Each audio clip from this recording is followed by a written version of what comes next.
Welcome back to Headlines Now.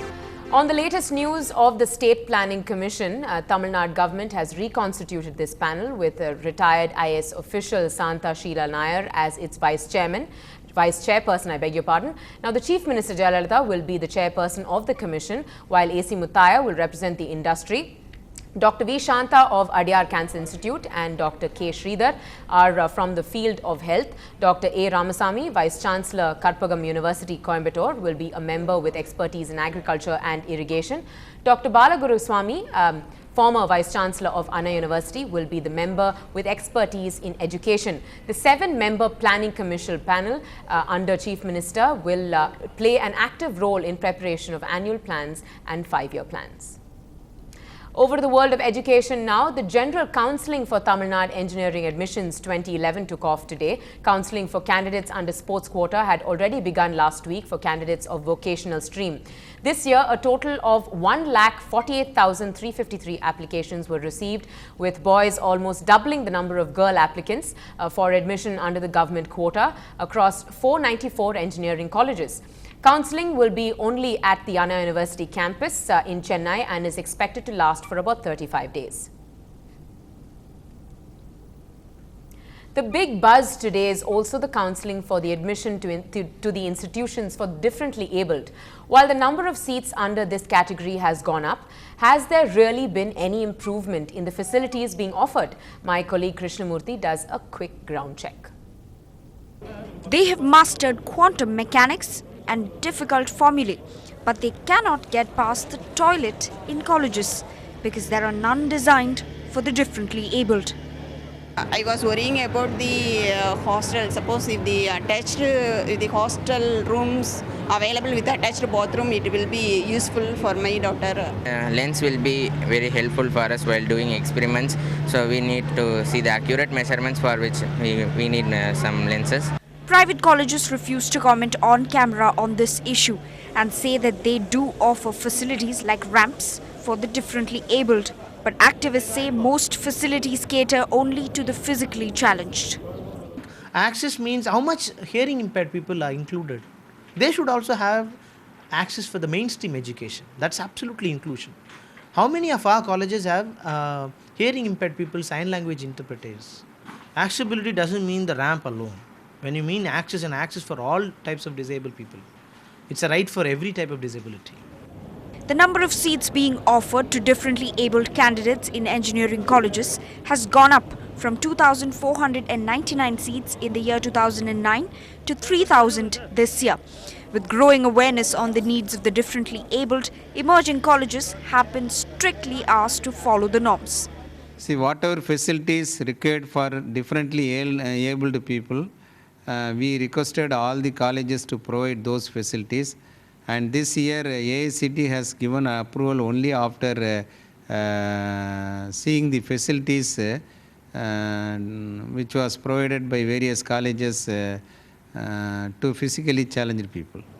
Many say they cling to such assurances blindly. In Chennai, with reporter Krishnamurthy, Kuku Alex for Ndtv-Hindu. Well, the Madras High Court today ordered a notice to former DMK Minister Paridhi Ilamvaridi in a petition claiming the allotment of 27 plots under his discretionary quota. The petitioner, Vanathi Srinivasan, had said in the petition that the legal process of allotting plots were not followed by Paridhi Ilamvaridi in his capacity as former CMDA chairperson. The counter-affidavit filed by the CMDA had said that the instructions given by the former DMK minister were not followed in such allotments.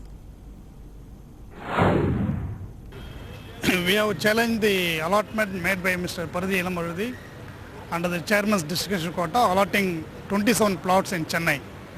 So now today the case is coming before the Chief Justice Court.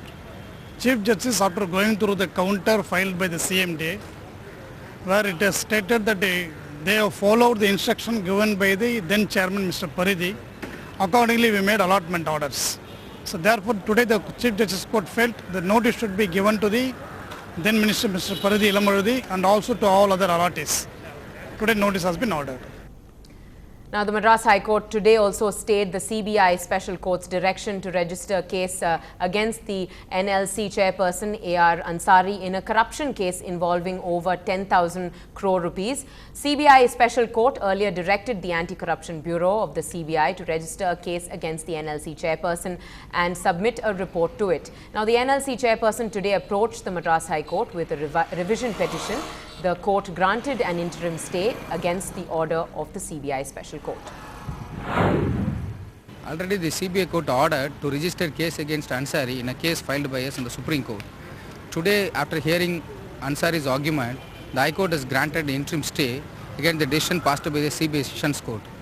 Now, the petitioner is planning to move for the next course of legal action in the latest situation. Staying with the news from the Madras High Court, today also asked Tamil Nadu government to submit a report on the burning of Dalit houses in Paralipudur in Dindigul district early this year. Hearing a public interest litigation on the incident in which the victims were yet to get any compensation from the government, the first bench asked the state government to submit the report on the caste violence in 2 weeks. The counter affidavit filed by the government said that the caste violence was perpetrated against Dalits by caste Hindus, and the government was planning to give compensation of nearly 6.5 lakhs to the victims. Well, moving on to other national news now, the police in Maharashtra have invoked the stringent MCOCA, or the Maharashtra Control of Organized Crime Act, in the murder case of the senior journalist J.D. All 8 accused have been booked under MCOCA. This means that the statement of one of the accused can be taken as evidence against another or the remaining accused.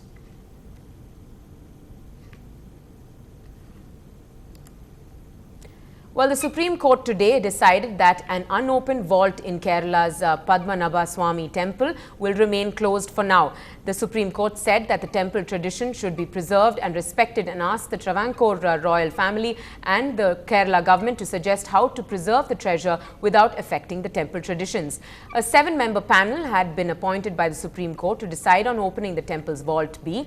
Of the 6 vaults, 5 have been opened so far. The face vault of the gold and precious artifacts recovered so far have been unofficially put at 1 lakh crore rupees. Well, we slip into a short break here on Headlines Now, but coming up is a lot more news and updates, especially the sports sector.